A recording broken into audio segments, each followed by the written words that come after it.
Viewers, এই বছর এই ফার্স্ট টাইম আম ডাল রান্না করি। বাজারে আম বের হয়েছে, অনেক দিন হয়েছে, কিন্তু আমি আজকে এই ফার্স্ট টাইম আম ডাল রান্না করলাম। আমার ছেলেরা নাই বাসায়, তাই আমি আম ডাল এখন রান্না করি। ছেলেরা ডাল পছন্দ করতো, সবসময় প্রতিদিন ডাল রান্না করতে হতো, এরকম টক ডাল। এখন ওরা বাইরে পড়াশোনা করতে চলে গেছে, তো তাই ডাল আর রান্না করা হয়নি। প্রতিদিন ডাল রান্না হয় না, একটু তরকারি রান্না করি, আর ডাল লাগে না। ছেলেরা তো ডাল ছাড়া খেতেই পারতো না, তাই আজকে ওদের কথা বেশি মনে পড়ছে, ডাল রান্না করছি আর ওদের কথা মনে পড়ছে। ভিউয়ার্স, এই বছর এই ফার্স্ট টাইম আম ডাল রান্না করি।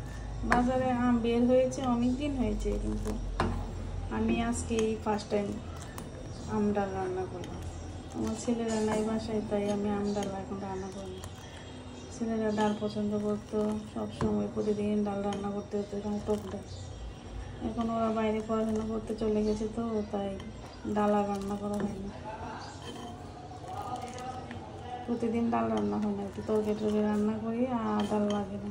ছেলেরা তো ডাল ছাড়া খেতেই পারতো না, তাই আজকে ওদের কথা বেশি মনে পড়ছে, ডাল রান্না করছি আর ওদের কথা মনে পড়ছে।